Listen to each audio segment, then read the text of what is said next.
สบายดีวันนี้ข้าพเจ้าจะมาสอนเกี่ยวกับการเปลี่ยนซื้อเฟซเนาะเมื่อเราเล่นเฟซไปหลายมือแล้วเราบ่อยากใส่ซื้อเฟซเก่าหันเราอยากเปลี่ยนซื้อเฟซเปลี่ยนซื้อเฟซอยากเปลี่ยนซื้อเฟซเป็นเฟซใหม่เนาะก็ให้เรามาเบิ่งเลยเอาเข้าที่เฟซบุ๊กนี่เนาะ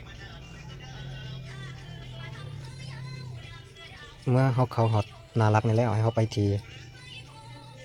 ขีด3 ขีดนี่เนาะให้เราเลือกการตั้งค่าและความเป็นส่วนตัวแล้วเลือกการตั้งค่านะครับคลิกเข้าการตั้งค่าเนี่ยแล้วเลือกข้อมูลส่วนตัวทีนี้นะครับเปลี่ยนซื้อเปลี่ยนซื้อไปที่ซื้อนั่นเลย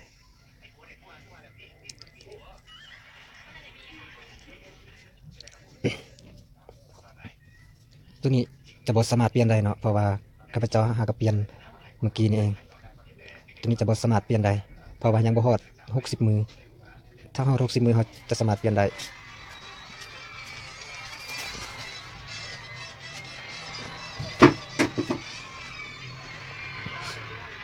ตัวนี้เนาะคลิกเปลี่ยนการเรียงลำดับเนี่ยตัวนี้มันเราบ่สามารถเปลี่ยนได้เนาะ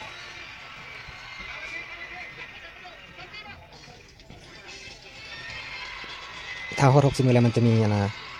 วันนี้เราเปลี่ยนซื้อเนี่ยเราก็จะเห็นมันนะซื้อแล้วซื้อกลางแล้วก็